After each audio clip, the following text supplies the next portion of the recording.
So thank you for being here tonight. I'm Karen McCloskey. I'm with Netscout. And on behalf of all of my Netscout colleagues, raise your hands, wave. Hey, everyone. Welcome. We're happy to have you here for this program with Indian Hill, Music and the Mind. An intriguing subject. Even tonight, while everyone's here, we're still getting questions of, what does this mean? Why are we talking about this? You know, it's a room full of techies and engineers. What's the connection? You know, well, we're here to find out. As you all know, as everyone hears, STEM gets a lot of focus. There's a big push for STEM education. And especially in tech companies, it's important because that's our future talent pool. That's where the next group of engineers are coming from. And recently, in the last couple of years, there's been a push to add arts into the mix. And people are now trying to encourage STEAM, not STEM, but have arts play a role in that. And people are starting to recognize the connection between the arts and creativity and how that drives collaboration and innovation, which is the lifeblood of tech companies and all other industries as well. So it's getting a lot of attention, and because of the STEAM movement, the arts is becoming more prominent, and people are looking at it with a new perspective. So thanks to our friends at Indian Hill and Catherine Coleman, we've put together a great program of speakers who are going to try and draw that connection for us, specifically with music and how that plays into our day-to-day work life and our engineering and our technology. So thanks to Catherine. I'll ask her to come up and talk about all the wonderful things going on in Indian Hill, then we'll jump into our presentation. Please feel free to move around. You don't have to stay in your chairs, but feel free to be comfortable and move around, and hope you enjoy the program. Thank you, Karen, very much. I want to thank Karen again and Netscout for being such a terrific partner in this program. It's been a real joy. Thank you all for being here. I also want to make sure to thank some of the other Netscout folks, Helen and her team, who put all this wonderful food together. And then, of course, there was Tony and Kevin and other folks who helped out with the IT, etc. I also want to thank Indian Hill Music School Cynthia Forbes and her two students, Charles Cronauer and Laura Dickey. I actually had the wrong name on your program, so my apologies to both Julia and Laura. Also want to just thank Colonial Spirits for donating all of the wine and beer for tonight as well. They're a wonderful community partner. And of course Sarah Fletcher, who is from Westford Cable, and she is filming this so that those who couldn't be here tonight can enjoy the program as well. I just want to paint a picture for you. Imagine a place where everyone's happy, where you have students of all ages and abilities learning music of all kinds, pop, jazz, world music, Broadway, opera. A place where there's a professional orchestra that plays incredible music, and a maestro who has amazing pre-concert talks so that people feel they understand the music, and it's standing room only for those. Imagine a place that has Grammy Award-winning chamber music, and who gives music generously to those who would most benefit from the joy and the solace that music brings. And this place is Indian Hill Music. We're right down the street, right on 110 in Littleton. We're in your backyard, and I hope all of you will come to know Indian Hill, get to know us, take a lesson, come to a concert, and just be part of the community that we've built there. And I hope, if you haven't already, put your name and email in the jar back there, so that we can we'll be drawing for several pairs of free tickets to any of our concerts. So if you don't currently receive any information from us, please do share your name and where you're from. I want to introduce now our keynote speaker, Dr. Ron Hirschberg. Dr. Hirschberg is a physiatrist at Mass General Hospital in Spaulding Rehab, specializing in traumatic brain injury, spinal cord injury, and polytrauma, with special interest in the music-brain connection and neurologic music therapy. Dr. Hirschberg is a lifelong musician and songwriter and is fascinated by the intersection of music and medicine. He's involved in a startup neurological medical devices company that has created an early-stage prototype of a virtual music therapist to help patients who have experienced brain trauma. He has 2 children, ages 8 and 11, both of whom study instruments. So music has been around before language.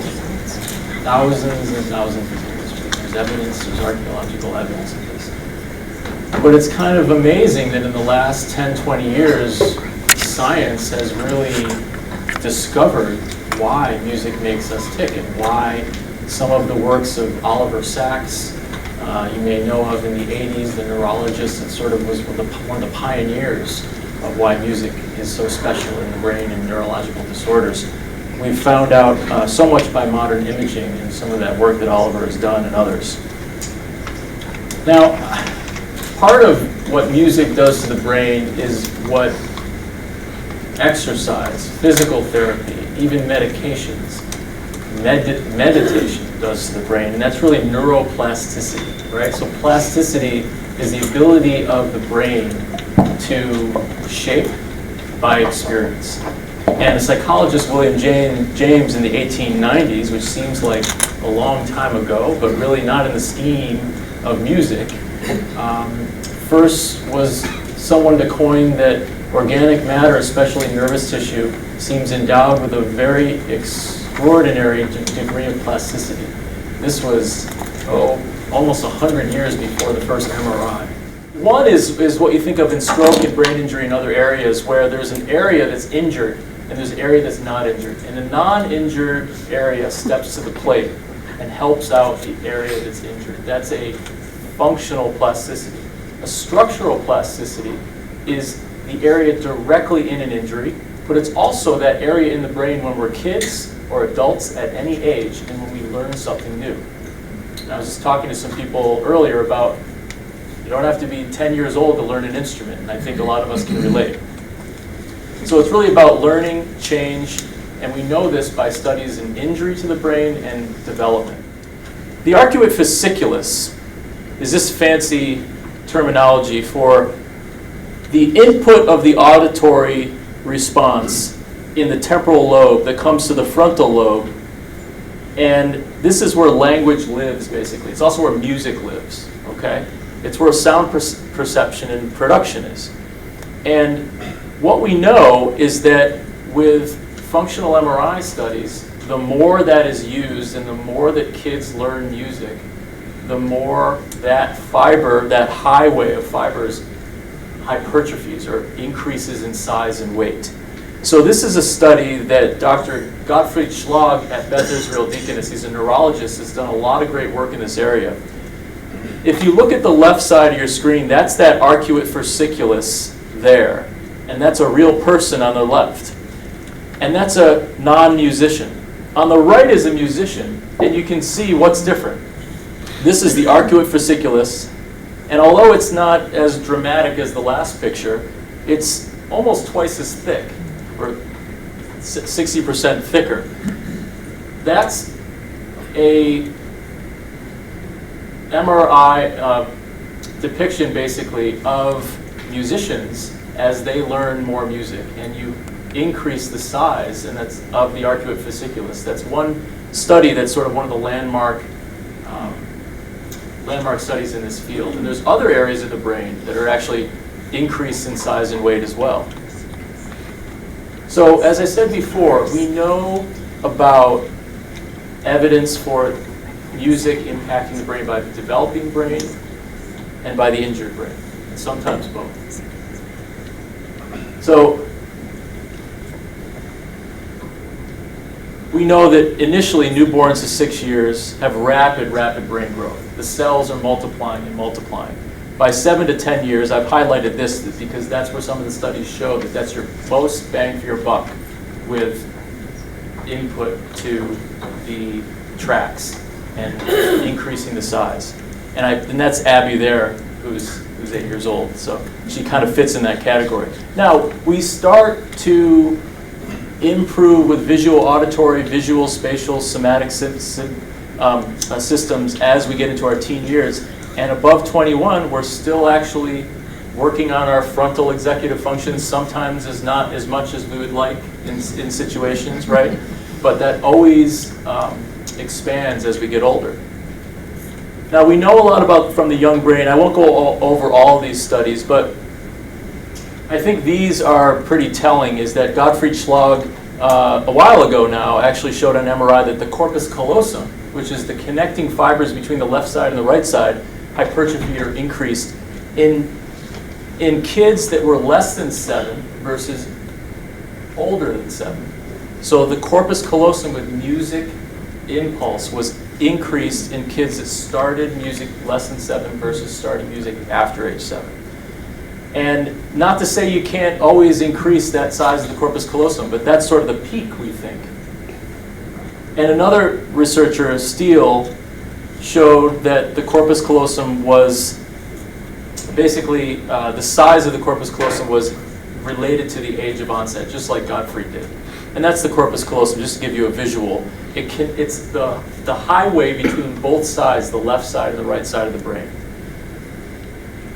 So Schlag and others have showed that early instrumental training has shown improved vocabulary, fine motor, and reasoning in kids.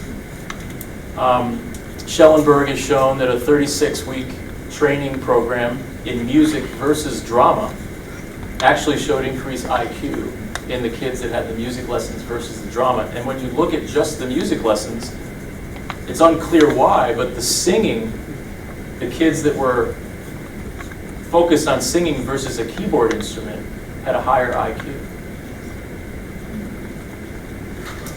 What about stroke? So some of the classic research shows us that when you have patients that do 1 hour of music, where they get 1 hour of stories read to them, or no additional therapy, and I'm talking in addition to physical therapy, occupational therapy, and you do an assessment at 3 months and then 6 months, the music group showed increased verbal memory, increased attention, and increased mood when you compare to the other groups.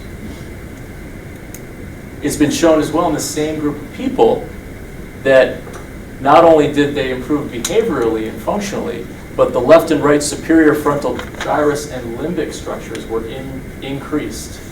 Now, what are those structures? The superior frontal gyrus is more executive control, right? Putting things together. Planning. The limbic system is deep in the brain, and that's about emotion. Good and bad. Now, what is neurological music therapy? Now, music therapy has been around for many, many, many years. But in the last 50, 60 years, neurological music therapy is an actual entity that's taught. There's about 1,500 NMTs in the country. And so it's small. They focus on 3 main things. Motor and movement, so for gait, walking, mobility, cognitive and behavioral problems, and language and communication. So just a couple examples with motor. We think of the motor system in the brain as sort of the rhythm section of the brain, okay? And the cerebellum is what modulates our control of our rhythm, our walking. Deep in the brain, the basal ganglia it's called, is the control center basically. And it controls how we move. And then the superior motor associative cortex is what actually is the executing output of the brain. So when you walk like this, we take it for granted, but all systems are in play. We have something called entrainment, where if you walk to the beat, there's a cue that I'm giving myself here. And if I were to give that a different cue, it's not so easy for me to walk regularly anymore, right? That's because there's an internal cue that is built in to all of our systems, whether we're a human or a non-human. When the internal system, if disrupted, like someone, if you've ever known someone with Parkinson's, or some folks with stroke or traumatic brain injury, that internal cue is off. And so what music therapy can do is to give an external stimulus an external metronome and music to get that person back on cue. There's a lot more to it, and a neurological music therapist can get into a lot more depth than I can. So moving on to language. How are we doing with time? 5 minutes? So we know that music is a language, right? And what Charles Lim has done, he's a jazz musician and also an ENT physician. Okay, he's done some amazing work at Hopkins and out west. And so this is a functional MRI, and what he basically showed is that when musicians speak to each other by playing a phrase, whether it's jazz or classical or pop, when one musician speaks to the other, the same orange areas light up that light up when we speak to each other. So you're having a conversation. But when someone reads music off of a score, it doesn't light up because you're not communicating with each other. So improvisation, whether you're doing true improv or I have some colleagues that are classical musicians, so there's that micro improvisation that happens, right? The thought is that you're lighting up that area of the brain that's communication and language. So what about creativity? And I think creativity sort of dovetails into the workplace, into innovation, into non-music areas, of course. This is a little keyboard in an MRI machine, okay? Right? It's made out of plastic, obviously. You don't want your keyboard to be magnetized. And so what this is showing, Charles Lim and Ron have shown, is that if you look at the frontal lobe here, okay, I'll go over here. This blue area, this is deactivation in blue. This stuff, the hot stuff, is activation, okay? This is what's called the medial prefrontal cortex. This is the lateral frontal cortex, okay? And this is also that sensory motor stuff that I just showed you a minute ago with the people that are talking to each other in jazz, right? So what they showed is that with free form creativity, just like someone maybe in hip hop that does a phrase and they're not thinking about the words as much, or someone that plays a jazz clarinet, they're not thinking about what they're playing as much. This is deactivated, and that's what's called flow and creativity. This is activated. This is the medial frontal cortex is what controls what you're doing. This is deactivated, and that is inhibition. You are stopping your inhibition. Beer does it as well. So in the workplace, this is something from a recent report. That someone talked about how do you be innovative in the workplace. Well, you hire the right people, you need some structure, and you focus on the big picture, the big goal, right? The 5-year, the 10-year plan. You need the right job descriptions for the people, and you need leadership and communication, right? You need creativity too, and that's innovation. And so, who are the people when you talk about music? Why is it different than a company expanding and communicating with each other? Well, you have the CEO, right? The director. You have all the people in the workplace. They all have a unique position in the job. They all have to communicate. And if you don't have structure, you don't have a plan. But at the same time, you need creativity. So the thought is, creativity is important in innovation. And think about that brain scan when you think of flow and you think about letting yourself go, but you need structure. So it's a combination. So I put up Autumn Leaves here. It was just a classic standard.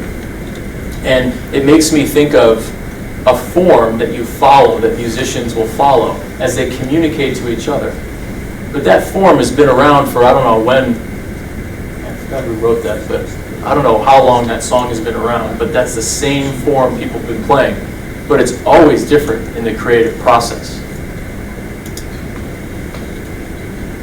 Lastly, when you think about what's the big picture, you think about the concert itself, right? In the new building you're showing us, which is amazing, by the way.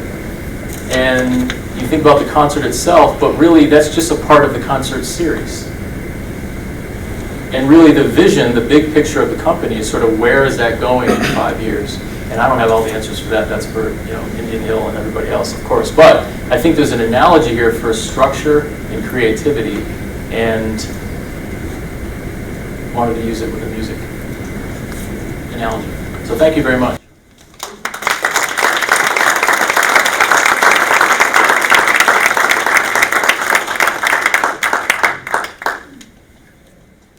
Thank you so much, Dr. Hirschberg, for that wonderful presentation. Thank you.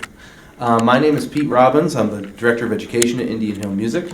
Really happy to be here with you tonight. I'm really glad that you're here. Thank you to our hosts for the night and to everyone who had a role in putting this together. As Catherine said earlier, I feel like that was the beginning of such an incredible conversation about music and the mind and so many other things. I look forward to grabbing a beer with you and lowering our intro to that at some point. I would love to do that. So I'm going to introduce our panelists here. We have a wonderful collection of folks who sort of represent the intersection of tech and engineering and music, and these are all people in the Indian Hill Music family, and we're going to hear their thoughts on music and the workplace and with a sort of engineering bent to it. On the end next to Dr. Hirschberg, we have George Allison. George has BSEE and MSEE degrees and was a career officer in the U.S. Navy, where he commanded a ship and ran naval communications. After the Navy, he came to Massachusetts, where he worked at Raytheon for 11 years in engineering and program management. George took piano lessons at Indian Hill Music for 12 years, both classical and jazz, and has been on the Indian Hill board for 2 years. Gail Lyons. Gail's a senior software engineer who writes software tools and libraries. She retired from Intel in June. She's now seeking a new opportunity. Previously, she worked for Digital Equipment Corporation. Gail's in her third year of taking drum lessons with Dave Fox at Indian Hill Music. Gail joined the Indian Hill Council 5 years ago and has subscribed to the Orchestra of Indian Hill Concerts for 20 years. Ralph Brown.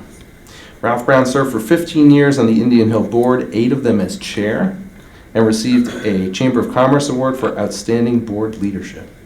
He founded Paxton Computers in the UK, providing software development services to British Telecom, and then moved to the US to lead the development of Lotus Notes for Unix platforms. Ralph was CTO for a startup creating product development process tools. He currently works for Beechwoods Software, consulting to AT&T and other operators on the next generation of consumer media devices and the Internet of Things. Ralph started piano lessons at the age of 11 and still remains an enthusiastic musician. So, I'd like to go down. Ralph, maybe we'll start with you.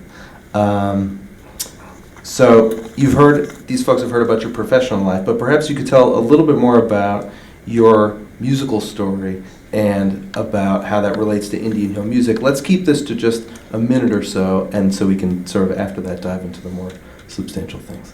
So I think I'd start with, there's 2 cornerstones in my life, which is music and computer software.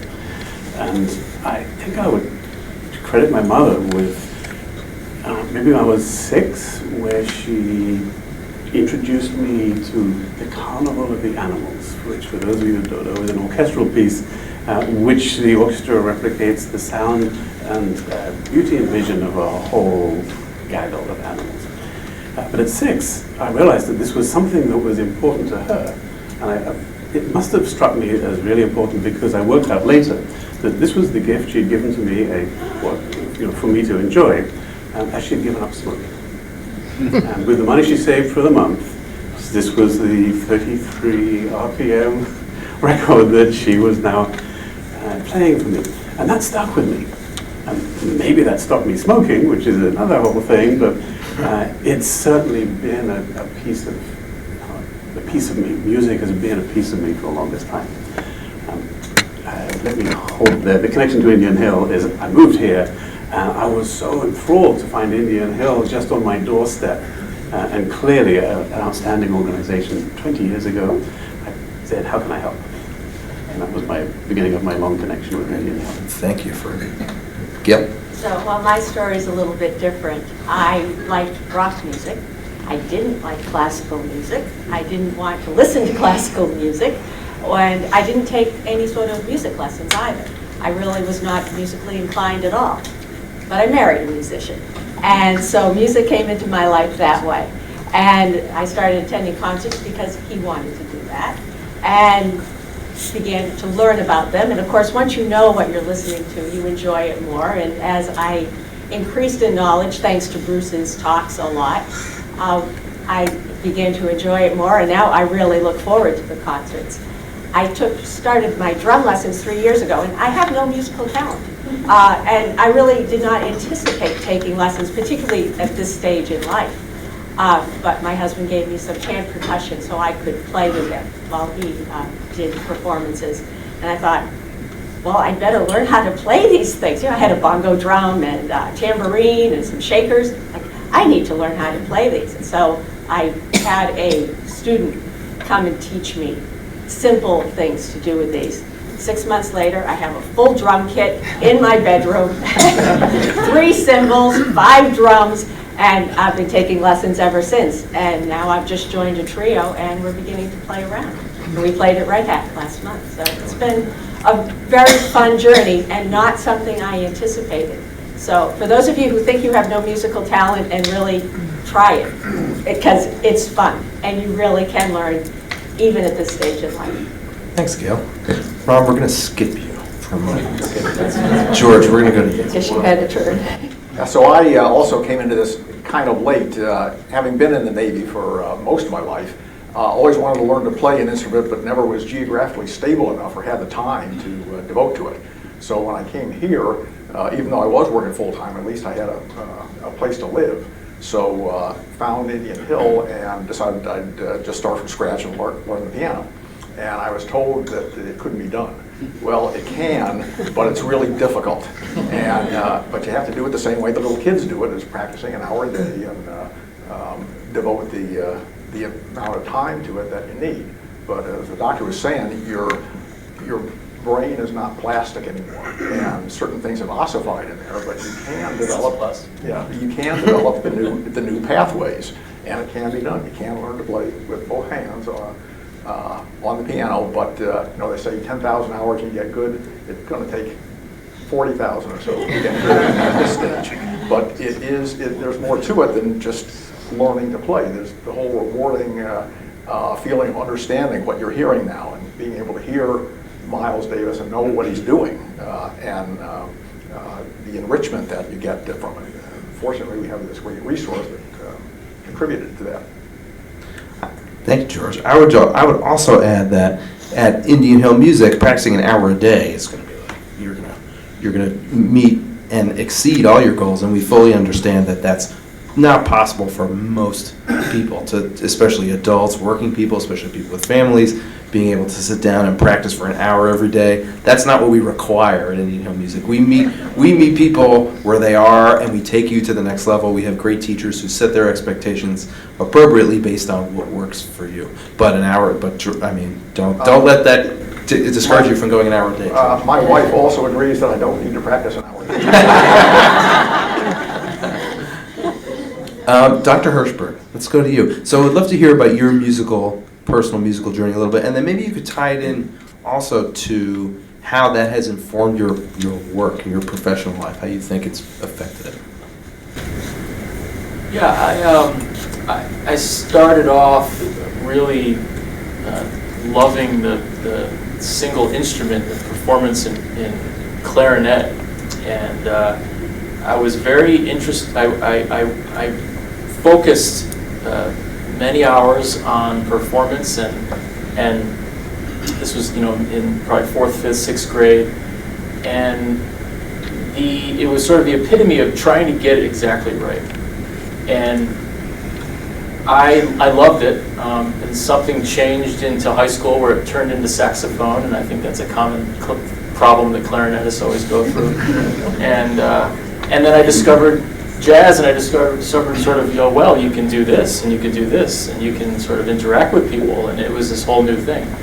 And when I was in my teens, my cousin actually taught me a chord on the piano, and my world was just sort of changed, and it was very tangible, and it was very, what you see is what you get, and I loved creating melodies to chord progressions.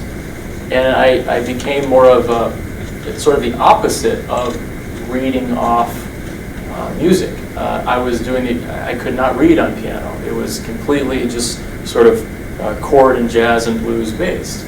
And then I got into songwriting from that.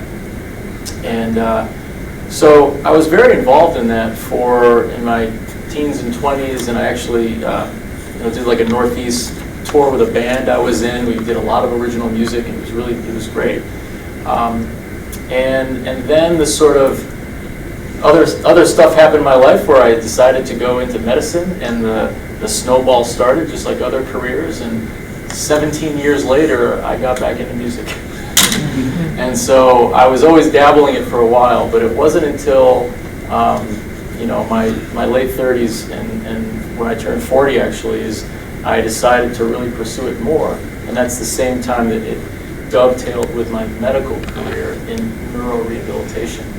And I think it was because of neurorehabilitation, with the creativity of how different stimuli can contribute to people's recovery, piqued my interest to combine the two.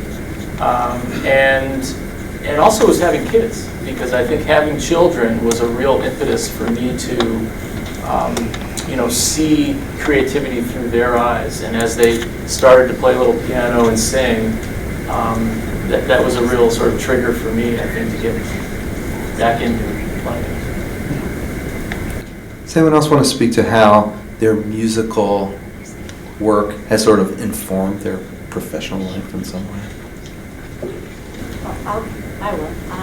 I found that performing and taking lessons has really helped me with time management, because finding time, when you're working full-time and you have a full life, finding that half hour, and I only practice a half hour, maybe 4 to 5 days a week if I'm lucky. And there's some weeks I go and I tell my teacher, I just didn't practice this week. And that's just the way it is. But figuring out how to find that time every day does take a little bit of doing, and focusing and saying this time is for me and I'm going to set it aside.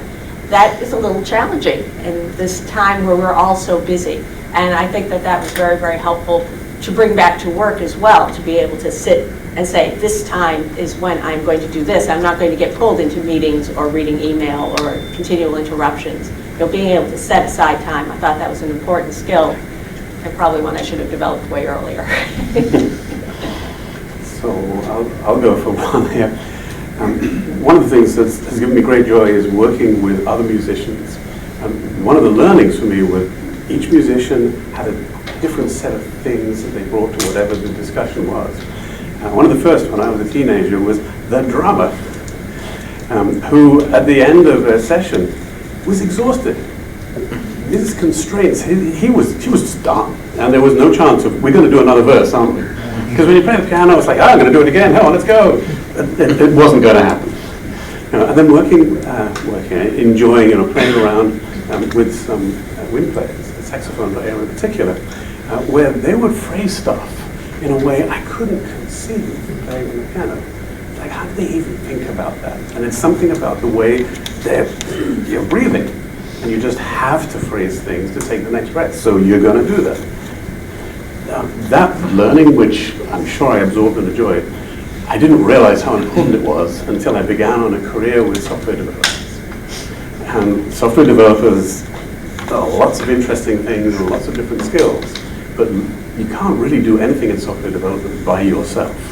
So as I was beginning to understand how to be a first level manager and later being a manager of managers, some of those skills about listening to people, understanding what their constraints were, what they would bring that was unique and different to whatever our goal was, that was valuable, and that came straight from music into my professional life. Yeah, if I got to add one thing about engineers in particular, in studying engineering, you learn ways of solving problems and learning things about reading the book and doing examples of problems, and you get a certain mindset about this is how you learn. And then try something totally different like music. You can read all the books you want, and you're not going to get any better. because you've got to develop this feeling there to understand the music. And the old method you had of learning something don't apply anymore. So you really have to broaden your mind to open it up to this new way of absorbing the information, and it's not in the structured way that you might have done it in college. And I think just to add that playing with others in an ensemble or a trio, whether it's improv or not, it is the listening component, and it's the playing. I think the hardest thing to do is to perform while you listen, and to know, to communicate with it's not just the volume of things, but it's really sort of the passing back and forth of information. And you have to do it so that there's a collegial feeling, and there's a sort of, you're all creating a product. And there's a lot of learning that happens in medicine and other fields where it's in silos. And I think that the best products out there are with the collaboration, and when when everyone has a role, but you're creating a product. I feel that in music. Essentially, it makes me think of a conversation I had with George, actually, right before this, where, not only is it that interaction and being in the moment with people and being able to sort of adapt to their language, as you spoke about earlier, Ralph, but it's the learning you've done previously in order to have the mastery to be able to speak the language, but then putting that, I don't know exactly what this would be in neurological terms, but putting that concrete knowledge in the background and being able to use it to speak the language and be in the moment. It's like very complicated, but it's to me, in my work life, I've been able to translate that musicalness into being part of a team and having the content knowledge that I have and sort of working with others. I don't know, it's music. This is what we do at Indian Hill. Come join us. What about innovative thinking? Innovation was something that you touched on, Dr. Hirschberg. I don't know if anyone wants to speak about how you think the way that you've been forced into situations in music, either alone in a silo in the practice room or working with other people, has informed the way that you are able to think beyond boundaries that you might not have been able to think beyond otherwise. Anyone want to speak to that? So I think there's maybe two things interweaved around there. One is skills.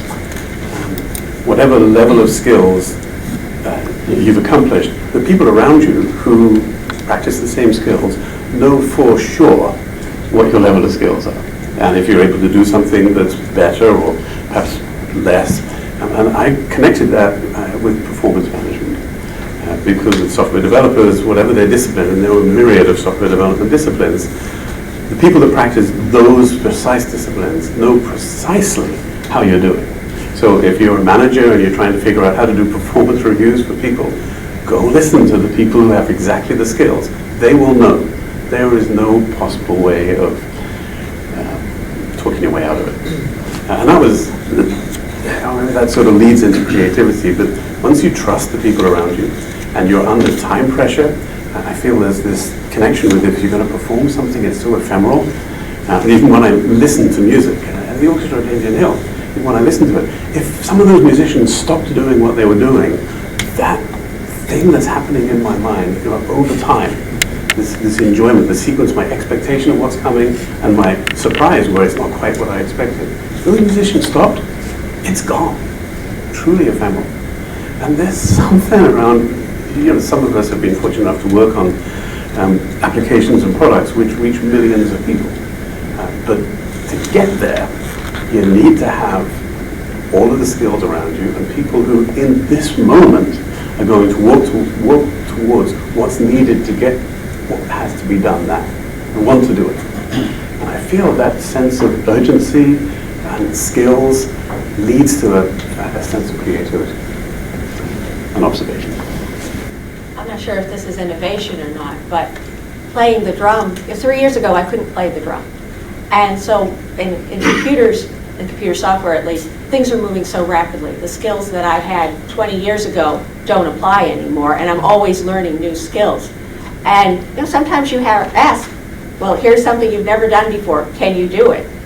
And I think well, I couldn't play the drum 3 years ago, and I can do that now. And so it really has built my confidence in trying new things that I didn't think that I even wanted to do, but now it's like, well, I can try it. I'll probably get halfway there at least. And so I think that, and this isn't quite innovation, but it allows me to be more creative because I'm willing to try things. I'm not afraid to, oh, well, I don't know how to do that. I don't even want to try. Now I think, well, I don't know how to do it, but I can play the drums, and so why not give it a try? Yeah, there's a support that you get from a group too. Playing solo, if you're ever hit with stage fright, it is very debilitating. But in the group, you kind of develop this mutual support, and it's not nearly as bad. You find yourself actually contributing much more to the group and being able to let your inhibitions go a little bit and make something that you didn't think possible. And you must have to overcome, I mean, these are not, orchestras and other groups are not these utopian places where everyone works perfectly together, like in all businesses. So I think it's interesting to think about what you do have is if there's an issue in the orchestra or in the company, in the workplace, how you overcome that. I don't know. But I don't know, I just think it's interesting to think that all these things can help for creativity and innovation, but how does it get stagnant? And I think that you could take the analogy in music, and you could also take the analogy in sports. I mean, my 11-year-old plays the piano, he does the trombone as well, and he does it pretty well. He enjoys it. But his real passion is baseball, and when he gets with his teammates, there's a magic there that I don't really understand as much, actually. I can play a little baseball, I'm okay.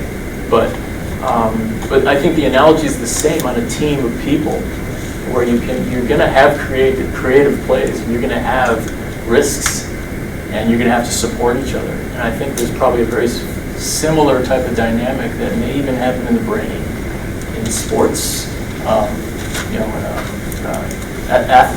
Athletes versus musicians. Let me riff off of that for a second. Because there's something about repetition. And in music, it's getting repetition but being surprised, having repetition which you can then pick up on and play the same phrase differently in improvisation. With software developers, there's a lot of repetition as well.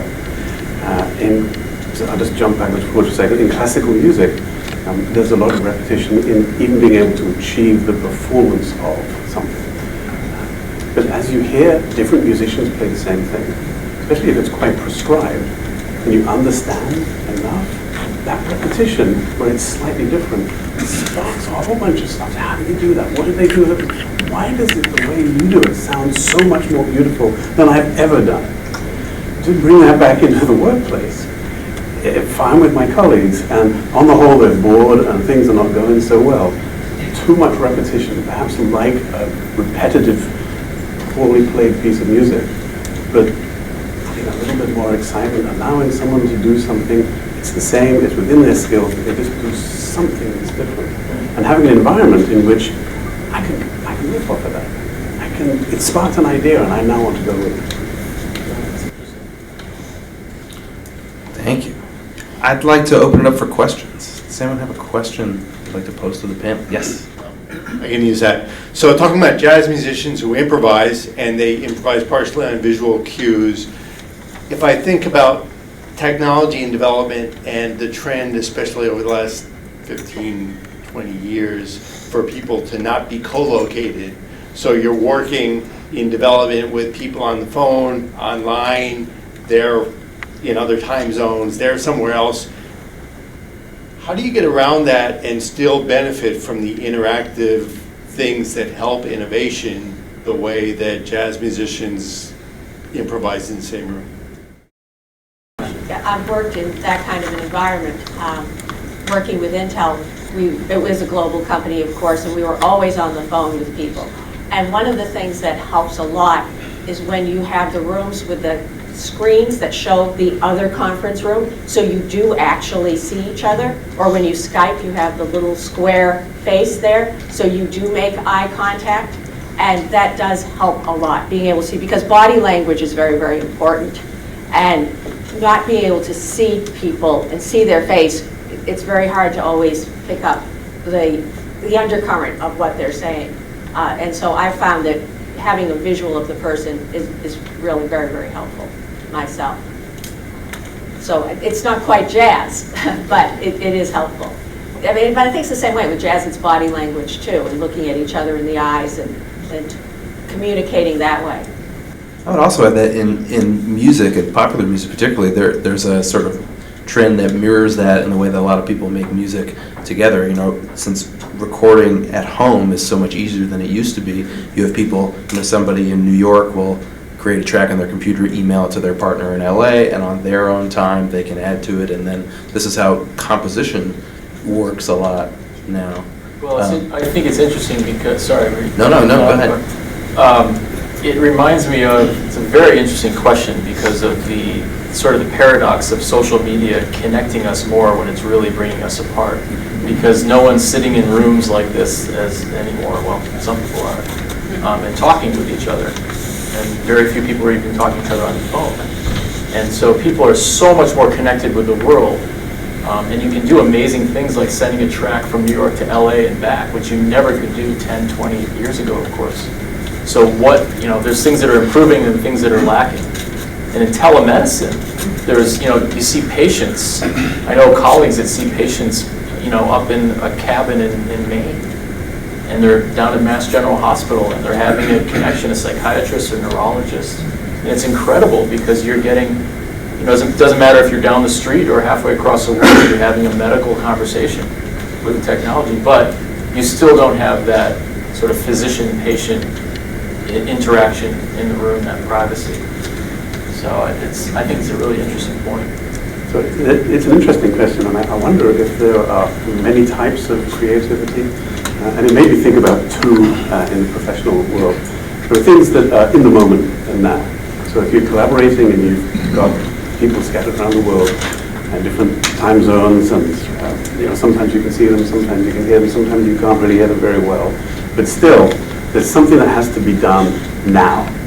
And we're on the phone or whatever, Google tool or Skype or whatever, we're doing it now, and there's sort of the creativity in the moment. But then there's the other stuff, which is I lay out an idea and I write it down, and you digest it, and you think about it, and you write it down. Just thinking about it. Does anyone, if I say Jira, do people know what I'm talking about? It doesn't really matter. It's the Jira. It's a bug. It's a way software developers use to record bugs and problems. And where you've got a big product and a bunch of people, hundreds and hundreds of people working on their piece. What gets written in the bug reporting is distillation of what's going on. You see something, you think it's for me to have a look at. I write it down. Someone else in another time zone, in another country, they get to look at it, they have an opinion, they write it down. So, and that's how this evolves. So it works very well. The fact that we're using tools, or some of you probably use Google and other Microsoft tools, where you're all writing stuff at the same time. I was working on a proposal yesterday, and there were 3 people writing into the pages at the same time, because we had to get this done by 6 o'clock, and we were going, and it was all going on at the same time. So I just wonder if there's different types of innovation and collaboration that depends upon the temporal. And perhaps some things are better suited for a distributed team, and some things are really poorly suited for a distributed team. Other questions? My background is, I've played a number of musical instruments and I taught instruments. I have a music teaching certification for K-12, but I also am a technology person. I teach faculty how to teach online at UMass Lowell. And through the years of actually teaching students to play music, I've noticed two to 3 different types of brains, I call it, in the way that they learn. One is the student who learns exceptionally well from the notation on the page, can understand the mathematical relationships between the notes, understand where the pitches are, get their fingers in the appropriate places at the right time. But if you play a phrase for them and ask them to repeat it back, they absolutely cannot do it without the notes in front of them. And then I've noticed the student who just can't deal with the notes has a lot of trouble with them. And if you play a few phrases, they pick it up right away. And then rarely did I get the student that was good at both.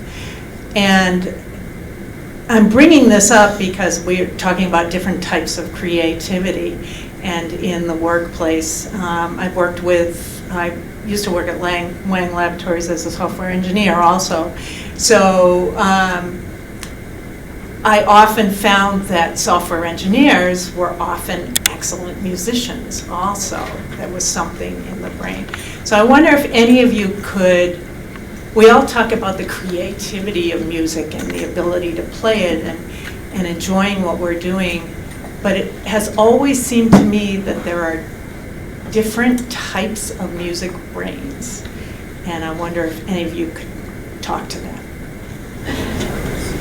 I think that it's sort of analogous to the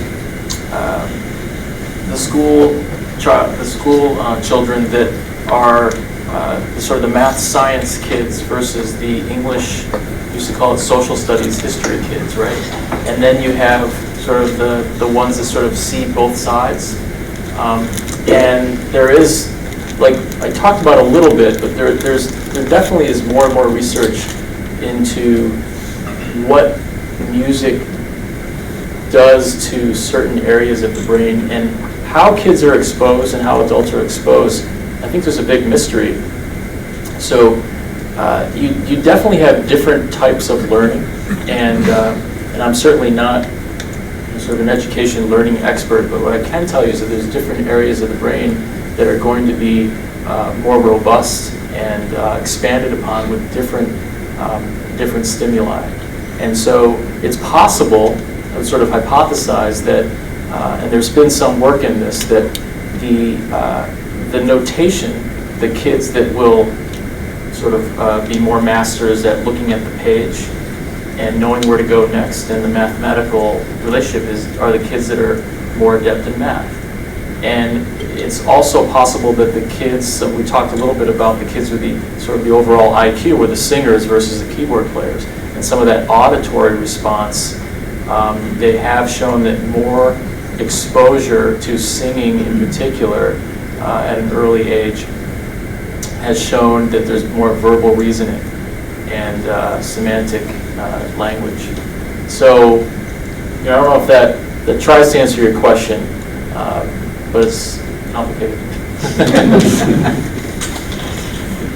I guess I've got a thought related to that, which is perhaps the biggest gift that my mother gave to me was this love of music. And she encouraged me to play, and that stayed with me to this day. A few years ago, I tried the hardest piece I've ever tried in my life. And I thought about, I'm going to practice this and approach it in exactly the same way I did when I was 13, and it was a piece that I'd been given for a grade exam. So whatever the differences there are between how people learn, which I look at it more as a fascination. There are differences in the way people enjoy it, and there's a core value to me, which is music is central to my life. I think that's a thank you in there somewhere for what you do. One more question. Playing Boston recently, and somebody said that they could tell from the way he walked that he had Parkinson's. So my question to you is, how do you know that? What was it about his walk that indicated that he had Parkinson's? Well, Parkinson's actually starts usually in one side of the body, and it can be a tremor. It may be some stiffness. sometimes it even starts with more of a non-physical trait, like depression, actually. And as time goes on, there's a classic, more of a symmetrical walk. And I can show you. It's basically flexed. There's a flexion at the hips, a flexion at the knees, okay, and a flexion at the neck. And there's what's called festination, which is someone will walk and they'll try to catch up with themselves because their posture is going forward, so they'll catch up with themselves. And that's sort of what you would call a classic Parkinsonian walk.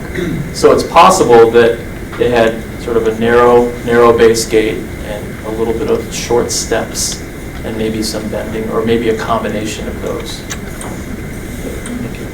Actually, I have time for one more question. But I'm actually glad you brought up Parkinson's. One quick thing is that a lot of what we know about how music affects the brains is actually studying people with Parkinson's. And there's, I would invite you to Google someone by the name of Pamela Quinn. Pamela Quinn is a professional dancer. I just met her recently and did a symposium with her. She's an amazing woman who's a professional dancer her whole life, and she has Parkinson's over the last 22 years. And she utilizes, she lives in New York City, and she uses movement and music to teach other people with Parkinson's in a special group she has. And so she has some incredible testimonials and videos online, and it's very interesting if you're interested in that. Time for one last question. I want to call in the corner. We have one of our fabulous faculty members from Indian Hill Music, Eric Kamen. Dr. Hirschberg, I've observed students, particularly young people who have a debilitating stammer. A debilitating stammer. I happen to know a young child, he's 12 years old, who can barely complete a thought, yet he sings fluently without a stammer. How do you explain that? And I've seen this multiple times, and I wonder if you're familiar with that phenomenon. It's almost like a spontaneous rehabilitation that takes place from going from a speech pattern to a singing pattern. How do you explain that? So it is quite an amazing phenomenon, and so I would answer it in a couple ways. One is if you look, some of what we know comes from a lot of the classic neurology literature. And thinking back to, I mentioned Dr. Oliver Sacks. There's an amazing book called Musicophilia that I think you would really appreciate. It has a lot of different types of disorders and impairments that people have and how music affects them in good ways and maybe not good ways. The analogy that I would use is in stroke. And what Gottfried Schlag, Dr. Schlag, who's at Beth Israel, has done some real amazing work with something called melodic intonation therapy, or MIT. And neurological music therapists will use this. And the basic principle is utilizing the other side of the brain, the non-language side, usually in 95+% of people is the right side of the brain. The left side is where language lives. So if you take an impairment like a stroke that happens oftentimes on the left side, you have someone that can't find the word or can't get the word out.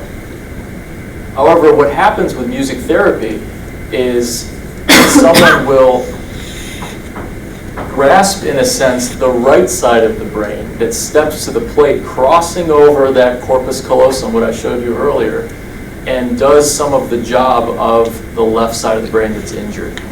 And that is the theory. Well, it's not just a theory, but it's been shown in several studies that is the phenomenon that occurs. Now, is that also that type of thing happening with someone that has a stammer or a tic or something like that? Possibly. I think that it's probably a similar type of pathophysiology, a similar phenomenon. Gottfried Schlag and others would probably have more of a dissertation on that topic than I. That's sort of the limits that I could answer that question. Is the stammer neurological to begin with? Is there a basis for clinically to say the reason the stammer is there because there is something malfunctioning neurologically, or is it emotional? I mean, Well, I mean, one could make an argument that emotional and neurological are really sort of one and the same, and that there's a neuropsychiatric component. So it's complicated, and I think that it's probably a neurological basis. It's hard to know without further information. But yeah, that's really interesting. So he sings really well, huh? It happens with movement as well, as you were saying. Yeah, So I think yeah. Mark Morris, the choreographer, was working with stroke victims in Brooklyn some 10 or 15 years ago. And got That's who people out Pamela of their- Quinn has, she actually teaches in the Mark Morris group. Yeah, got people out of their wheelchairs or who were unable to walk but could somehow dance. And then as soon as the music stopped and he took them out of that mode, they were back into their paralytic state. Like Oliver Sacks, I think, had that same experience with people coming out of their... With awakenings. Yeah, there's a great video of him, you can find it online, talking about waking people up with music. I mean, it's really, truly phenomenal. Yeah. So I would close by saying, come wake up with us. No music. Become the better version of yourself. Thank you so much for being here. Thank you to everybody who participated, our panelists, Dr. Hirschberg and Netscout for arranging for us.